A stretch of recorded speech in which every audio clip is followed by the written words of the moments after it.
Hello future doctors, welcome back to our channel Ayurvedic future.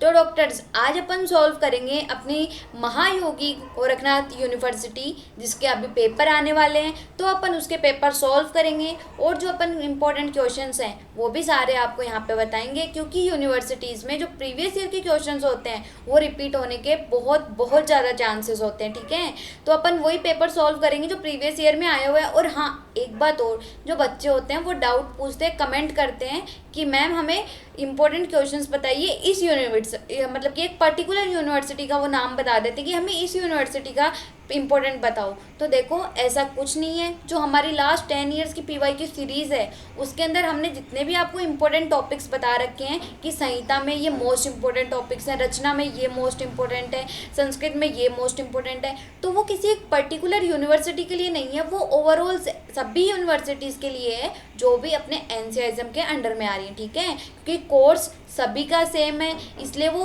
मतलब कि जो सिलेबस है अपना एनसीआईएसएम का उसी को देखते हुए हर यूनिवर्सिटी के अकॉर्डिंग ही वो इम्पोर्टेंट टॉपिक्स आपके छांटे गए हैं, वो इम्पोर्टेंट क्वेश्चंस छांटे गए हैं, तो वो सभी यूनिवर्सिटीज़ के लिए। ठीक है, तो ऐसा नहीं है कि वो किसी एक पर्टिकुलर यूनिवर्सिटी के लिए, कि दूसरी यूनिवर्सिटी के लिए तो इम्पोर्टेंट नहीं है उसी यूनिवर्सिटी के लिए इम्पोर्टेंट, ऐसा नहीं है, वो सभी यूनिवर्सिटीज़ के लिए इम्पोर्टेंट है। ठीक है, और अगर आपको कोई टॉपिक ना समझ में आए तो आप हमें कमेंट सेक्शन में पूछ सकते हो। प्लस हमारी हर मतलब सब्जेक्ट की सीरीज़ चल रही है, चरक संहिता की, अपनी रचना शारीर की, एनाटॉमी की, पदार्थ की, क्रिया की, हर चीज़ की सीरीज़ चल रही है, संस्कृत की, आयुर्वेद, इतिहास जो बच्चों को बहुत हार्ड लगता है, हर चीज़ की हमने सीरीज़ बना रखी है। आप वहाँ पे जाओ और पढ़ो, सब कुछ आपको एकदम न्यू बनेगा जो एनसीआईएसएम सिलेबस के अकॉर्डिंग है। ठीक है, पुरानी सब चीज़ें नहीं मिलेंगी, लेटेस्ट आपको जो भी कुछ सिलेबस है उसी के अकॉर्डिंग सारा डेटा आपको मिलेगा। ठीक है, तो आप पढ़ते रहिए, अच्छे मार्क्स स्कोर करते रहिए। और हाँ, अगर आपको अच्छा लगे तो हमारे चैनल को लाइक करें, शेयर करें एंड सब्सक्राइब करें। ठीक है, तो अपन सॉल्व करते हैं अपने 21 बैच का पेपर। और आपको और भी ऐसी लेटेस्ट चीज़ें चाहिए तो हमारे चैनल को आप सब्सक्राइब करके रखो।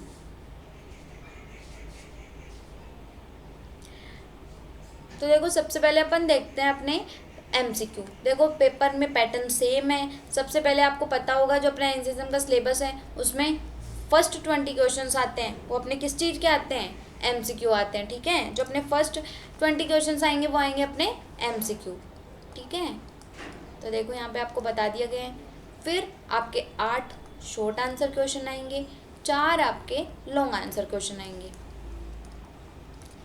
ये आपका क्या हो गया? फिक्स पैटर्न, जो हर एनसीआईएसएम के अंडर जितनी भी यूनिवर्सिटीज़ आ रही हैं सब में क्या आएगा? सेम आएगा। ठीक है, तो अपन देखते हैं। और हाँ, जो आपको ब्लूप्रिंट प्रोवाइड कर रखे हैं, मतलब कि अपनी सीरीज़ है उसमें आपको पूरे हर एक चीज़ के ब्लूप्रिंट बता रखे हैं कि कौन से टॉपिक से कितने मार्क्स का क्वेश्चन आएगा। ठीक है, तो आप वो ज़रूर देख के जाना, क्योंकि कुछ टॉपिक्स ऐसे होते हैं जो 1-2 नंबर के होते हैं और वो चैप्टर बहुत बड़ा होता है, तो बच्चों को टाइम ना होने की वजह से उनको पता नहीं होता कि टॉपिक इंपॉर्टेंट है कि नहीं इंपॉर्टेंट है, वो उस पर टाइम अपना इन्वेस्ट करते रहते हैं। तो ऐसी गलती आप बिल्कुल मत करना, क्योंकि अभी टाइम अपने पास बहुत कम है। ठीक है, तो अपन देखो सॉल्व करेंगे अपना पेपर, प्लस वो ब्लूप्रिंट आप देख के जाना जो आपकी यूनिवर्सिटी के अकॉर्डिंग बनाया हुआ है। ठीक है, तो देखो सबसे पहला क्वेश्चन है अपना क्रिया शारीर में शरीरी का अर्थ है। तो अपने जो शरीरी होती है उसको अपन क्या बोलते हैं? उसको अपन अपनी आत्मा भी मान सकते हैं। ठीक है, जिसके अंदर अपना पंचभौतिक जो शरीर होता है उसके अंदर एक आत्मा रहती है जिसके द्वारा अपनी चेतनता होती है, उसी को अपन क्या बोलते हैं? अपनी आत्मा। तो शरीरी का अर्थ ही क्या हो गया? अपना आत्मा। ठीक है, उदक व स्रोतस के मूल हैं। तो देखो, जो अपना उदक, अपने प्राण व स्रोतस, उदक व स्रोतस, ये जितने भी स्रोतस हैं इनके मूल वेरी वेरी इंपॉर्टेंट है। हर ईयर इनसे एक क्वेश्चन आता है एमसीक्यू। ठीक है, तो जो अपना उदक व स्रोतस है उसके मूल क्या हो जाएंगे? अपने तालु और क्लोम। ठीक है, नेक्स्ट अपन देखते हैं अपना वात में मानस गुण की प्रधानता है। मतलब कि देखो, आपको पता होगा कि 3 तो अपने क्या होते हैं? शारीरिक वो होते हैं, वात, पित्त, कफ। ठीक है, और मानसिक अपने कौन से हो गए? रज और तम। ठीक है, तो अपना जो मानस गुण है उसमें वात में कौन सी होती है? अब देखो, अपन लिखते हैं ना वात, पित्त, कफ, इसमें कौन किस किस की प्रधानता होती है? तो इसमें किसकी होती है? रज की। पित्त में किसकी होती है? सत्व और रज दोनों की। और कफ में किसकी हो गई? अपने तम की। तो अपने वात में किसकी आ गई?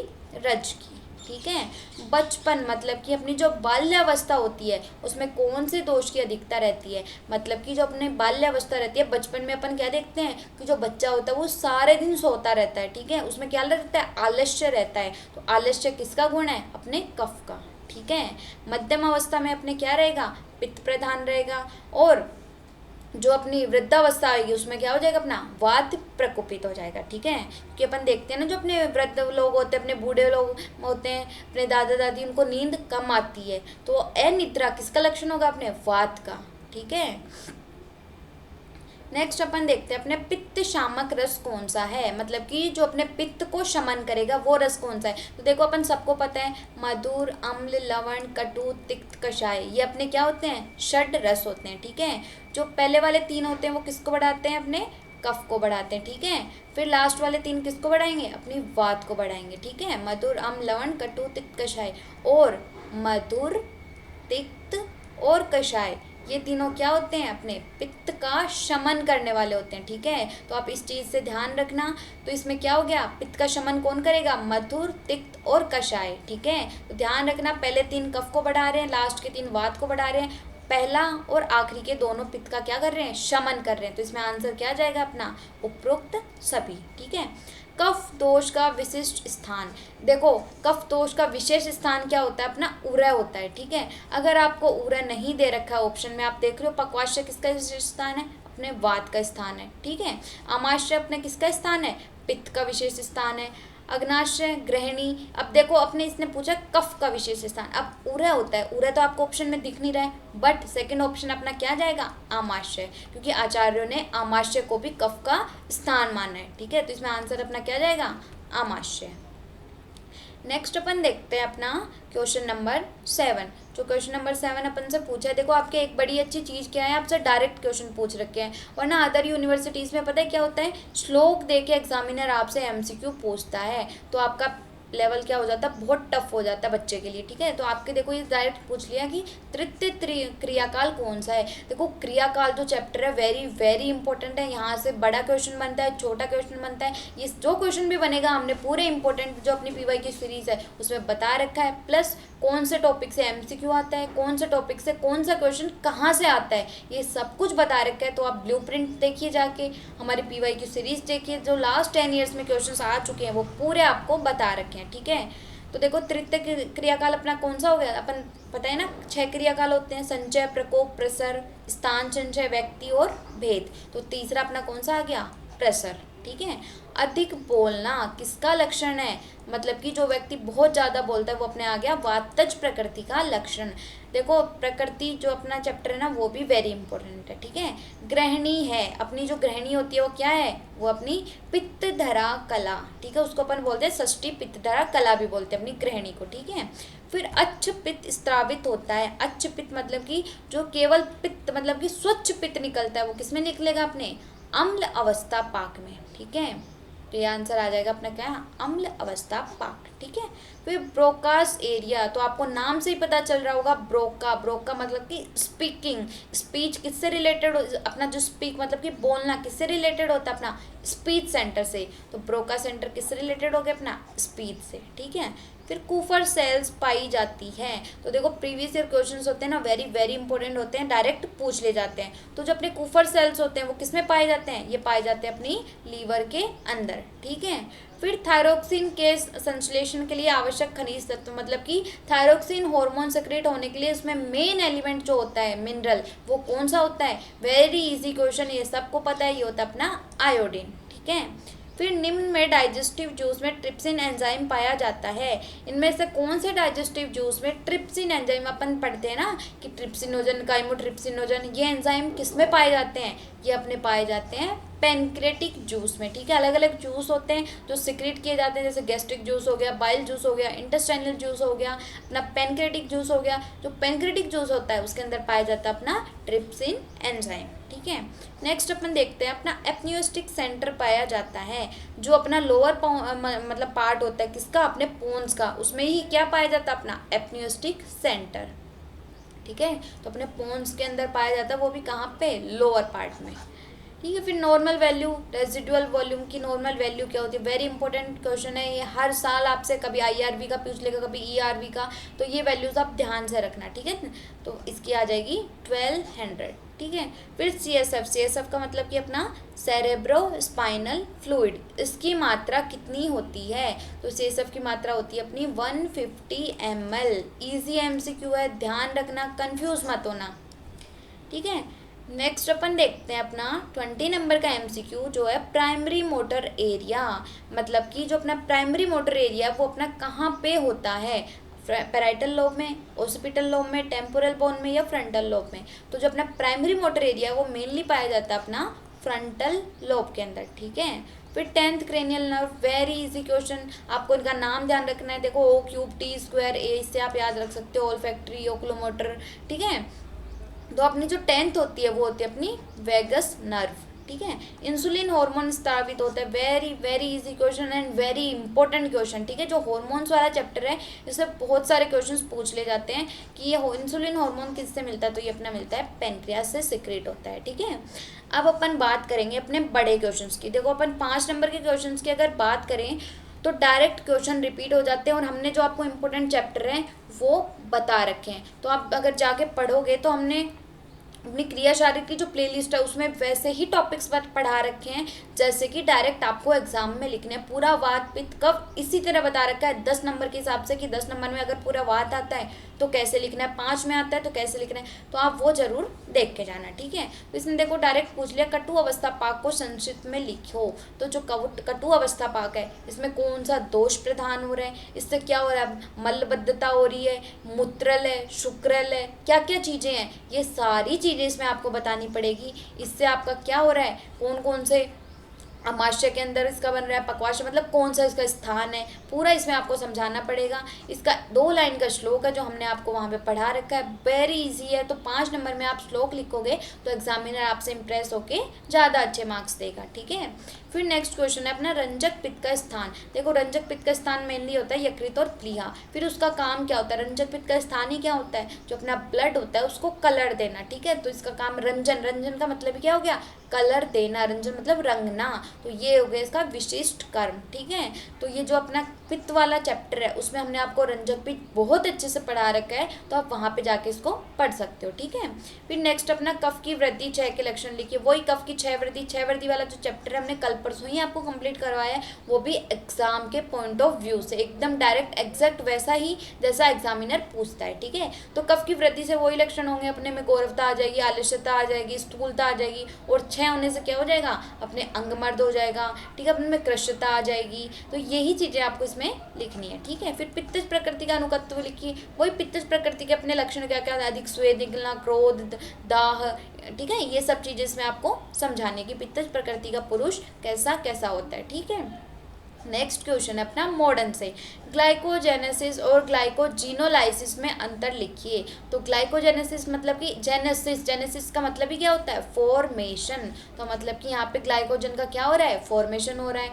ग्लाइकोजिनोलाइसिस, लाइसिस का मतलब क्या होता है अपना, ब्रेक डाउन, मतलब कि ग्लाइकोजन का क्या हो रहा है, यहाँ पे ब्रेक डाउन हो रहा है, और फॉर्मेशन किसका हो रहा है, अपने ग्लूकोज का, ठीक है। तो इसमें आपको पूरा डिफरेंस समझाना पड़ेगा, एटलीस्ट 5 नंबर का क्वेश्चन है, तो इसमें आपको 6 से 7-8 डिफरेंस इसमें लिखने पड़ेंगे, पूरी प्रोसेस आपको समझानी पड़ेगी, ठीक है। तो ये इसमें आपको लिखना है। नेक्स्ट अपना पेनक्रियाटिक जूस के एंजाइम के नाम लिखिए, अपने जो भी पेनक्रियास से एंजाइम सिक्रेट होते हैं उन सब के नाम आपको लिखने हैं। देखो जैसे अपन ने ऊपर देखा इंसुलिन किससे सिक्रेट हो रहा था, अपने पेनक्रियाटिक जूस से, वैसे ही यहाँ पे जितने भी पेनक्रियाटिक जूस, पहले आप देखो कोशिश करना, ये हमने पहले भी आपको जो वीडियोस है उसमें बता रखा है, तो आप वो वीडियोस जाके देखोगे तो आपको पता चल जाएगा कि पेपर अटेम्प्ट कैसे करना है, ठीक है।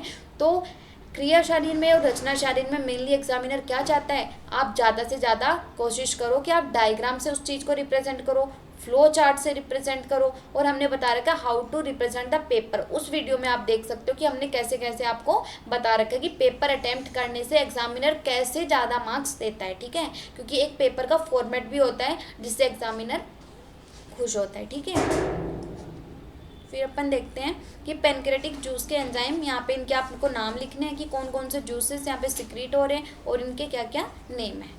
नेक्स्ट क्वेश्चन है अपना आरईएम और एनआरईएम में अंतर लिखिए। तो देखो जो अपना स्लीप है उसको अपन रिलेट करते हैं अपनी निद्रा से। तो देखो स्लीप और निद्रा दोनों ही वेरी इंपॉर्टेंट टॉपिक्स हैं जो यहाँ पे पूछे जाते हैं, ठीक है। तो आरईएम मतलब कि अपनी जो स्लीप होती है उसके दो टाइप्स हैं, उसमें आपको लिखना है कि आरईएम क्या होता है ना एनआरईएम क्या होता है, कौन सी स्लीप लेस होती है, किसके अंदर अपन को उठना होता है, किसके अंदर अपना जो आईबॉल का मूवमेंट होता है, ठीक है। इसमें देखो आपको एक में होता है आईबॉल का मूवमेंट, एक में होता है नॉन मतलब कि उसका मतलब कि नो रेडियल मूवमेंट, मतलब कि आईबॉल का जो मूवमेंट होता है उसका नहीं होता। किस किस में आपको स्वप्न आते हैं, ये पूरा देखो बहुत छोटा चैप्टर है, अपने एक उसमें समझा रखा है। तो यही आपको लिखना है। ये जो छोटे छोटे चैप्टर्स होते हैं ना ये आपको छोड़ के नहीं जाना है, इसमें से क्वेश्चंस आते ही हैं। जैसे कि अपना स्लीप हो गया, एक अपना ईईजी हो गया, ये वेरी वेरी इंपॉर्टेंट चैप्टर्स हैं, ठीक है। फिर नेक्स्ट अपन देखते हैं अपना थायरोक्सिन हार्मोन के प्रमुख कार्य लिखिए। जो अपना थायरोक्सिन हार्मोन होता है उसके मेन काम्स क्या क्या होते हैं। थायरोक्सिन हार्मोन का एक तो काम वही हो गया, अपनी थायराइड ग्लैंड उसको सिक्रीट करती है। फिर इसका जो भी इंपॉर्टेंट वर्क्स होते हैं, देखो 5 नंबर का क्वेश्चन है तो इसमें आपको 1 से 1.5 पन्ना भरना ही पड़ेगा, तभी एग्जामिनर आपको नंबर देगा। अब आप सोचोगे कि थायरोक्सिन हार्मोन के जो कार्य होते हैं वो तो हमारे 2 से 3 लाइन में आ जाएंगे, नहीं, इसको आपको पूरा पहले ये बताना है किससे सिक्रीट होता है, कैसे कैसे इसके वर्क्स होते हैं, ये पूरा आपको समझाना पड़ेगा। नेक्स्ट अपन बात करते हैं अपने लॉन्ग आंसर क्वेश्चन की। तो लॉन्ग आंसर क्वेश्चन अपने कितने हैं, 10 नंबर में। कितना, पहले अपना 29 नंबर का क्वेश्चन जो पूछा गया है कि क्रियाकाल का विस्तार वर्णन कीजिए। क्रियाकाल मतलब कि अपना षट क्रियाकाल, वेरी वेरी इंपॉर्टेंट चैप्टर है, हमने आपको बहुत अच्छे से पढ़ा रखा है, इससे क्वेश्चन आता ही आता है, ठीक है। तो क्रियाकाल का विस्तार वर्णन मतलब कि इसमें आपको जो अपनी देखो क्रियाकाल का मतलब क्या होता है पहले हम आपको बताते हैं, बाकी आप पूरे वीडियो में जाके देख सकते हो। तो क्रिया का मतलब देखो अपना क्या हो गया, चिकित्सा। काल मतलब कि ना समय अनुकूल, मतलब कि जो अपने समय अनुकूल जो चिकित्सा की जाती है उसी को अपन क्या बोलते हैं, क्रिया काल, ठीक है। और इसके कितने फेजेस होते हैं, 6 फेजेस, वही संचय, प्रकोप, प्रसर, स्थान संचय, व्यक्ति और भेद। देखो षट क्रिया काल हमने आपको बहुत अच्छे से पढ़ा रखा है तो आप वहाँ जाके पढ़ सकते हो। इसमें आपको पूरे षट क्रिया काल का वर्णन करना है 10 मार्क्स में, ठीक है। नेक्स्ट अपना मानस प्रकृति के प्रकारों का टाइप्स लिखकर वाचस्पति प्रकृति के प्रमुख लक्षण लिखे। देखो मानस प्रकृति अपनी कितने टाइप्स के होते हैं वो बताना आपको, सात्विक, राजसिक, तामसिक। सात्विक के 7 प्रकार होते हैं, राजसिक के 6 प्रकार होते हैं, तामसिक के 3 प्रकार होते हैं, ये पूरा आपको समझाना है। फिर आपको जो अपनी वातज प्रकृति होती है उसके प्रमुख लक्षण लिखने की, वात प्रकृति का पुरुष कैसे कैसे होता है, उसमें ज़्यादा बोलना होता है उसको, ठीक है, उसके जो केश होते हैं वो रुक्ष होते हैं, ये सब कुछ आपको इसमें समझाना पड़ेगा। नेक्स्ट क्वेश्चन है अपना breathing mechanism, very very easy question जो हर बच्चे को आता होगा, जिसने 12th पास की होगी उसको भी आता होगा। ब्रीथिंग मैकेनिज्म में आपको वही लिखना है पूरा का पूरा, आपका जो एक्सपायरेशन इंस्पायरेशन, कैसे कैसे लंग्स का कोलैप्स होता है, कैसे कैसे वो कॉन्ट्रैक्ट होते हैं, पूरी इसमें आपको ब्रीथिंग की मैकेनिज्म समझानी है, ठीक है। फिर नेक्स्ट अपना आ गया एंटीरियर पिट्यूटरी ग्लैंड से सीक्रेट होने वाले हार्मोन, इनके प्रभाव, मतलब कि एंटीरियर पिट्यूटरी जो होती है अपने उससे कौन कौन से जो हार्मोन्स होते हैं वो सीक्रेट होते हैं। जैसे कि देखो अपन ने बताया जीएच मतलब कि अपना ग्रोथ हार्मोन, तो इसके प्रमुख कार्य क्या हो गए, अपनी जो हाइट है उसको बढ़ाना, ठीक है। प्रोलैक्टिन, टीएसएच मतलब कि थायराइड स्टिमुलेटिंग हार्मोन, ये अपने थायराइड लेवल को मेंटेन करता है। एसीटीएच मतलब कि एड्रेनोकोर्टिकोट्रोफिक हार्मोन, एफएसएच मतलब फॉलिकल स्टिमुलेटिंग हार्मोन, एलएच मतलब कि अपना ल्यूटिनाइजिंग हार्मोन, ये अपनी ओवरीज को, अपने जो मिल्क स्टिमुलेटिंग है उसको कैसे कैसे ये सारी चीज़ें रेगुलेट करनी है, इन सब का कार्य आपको लिखना है, ठीक है। तो ये हो गया आपका पेपर डिस्कशन, आपको पूरा पेपर बता दिया गया है, पूरे एमसीक्यू बता दिए गए हैं, सब कुछ बता दिया गया है। अब सिर्फ आपको पढ़ना है, आपको वो 10 ईयर्स की सीरीज जाके देखनी है, प्लस पेपर सॉल्व करके जाना है, और इससे बाहर क्वेश्चन एग्जामिनर नहीं देता है, ठीक है। तो आपका पेपर गलत होने के कोई चांसेस नहीं होंगे। 10 ईयर्स की पीवाई की सीरीज देख के जाना, पेपर सॉल्व करके जाना, ठीक है। और कुछ डाउट हो तो आप हमें कमेंट सेक्शन में पूछ सकते हो, ओके। और हाँ, आपको पसंद आया हो तो do like share and subscribe to our channel, और इसको आप अपने फ्रेंड्स ग्रुप के साथ सर्कुलेट करो ताकि सबको इस चीज़ का प्रॉफिट हो, okay. Thank you so much.